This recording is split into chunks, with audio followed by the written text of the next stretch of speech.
Imagine this. A man loves his two children wholeheartedly, but then discovers they aren't his biological kids.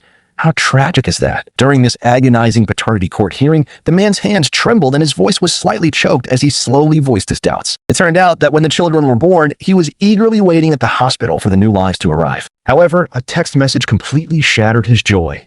And I received a text from a guy telling me to leave the hospital because that's his baby and he needs to be there. What? I am in labor, like literally in the hospital. And I received a text telling me that the child that I'm waiting to come isn't mine. The content of that text made his heart go cold. Even though he received such a mysterious and terrifying warning, he really didn't want to believe it was true. He could only bury these doubts deep in his heart and bear the pain alone. The children's mother seemed very certain, insisting that she had already done a paternity test with another man and was sure the kids were biologically the woman hers. and the mother think I had to do and got the other guy tested.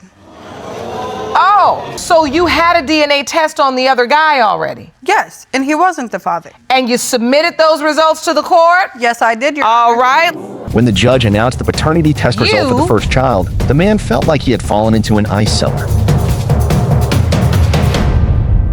Are not the father. He was extremely heartbroken. When the court mentioned a second son, the man revealed another shocking piece of news. Another mysterious person had sent him a text saying the child wasn't his. After a certain time, you can't just ignore it anymore.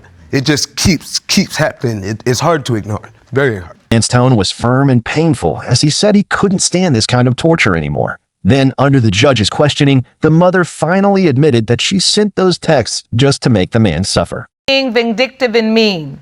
Vindictive and mean? Trying to hurt your feelings? We had gotten to an argument and you... However, fate seemed especially cruel to this man.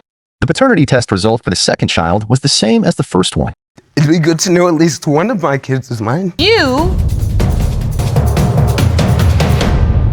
are not the father. The two kids he had loved and cared for so painstakingly for years weren't his own, and the mother didn't even know who the real fathers were. After learning the situation, the judge could only helplessly comfort the man and advise the mother not to do such hurtful things again.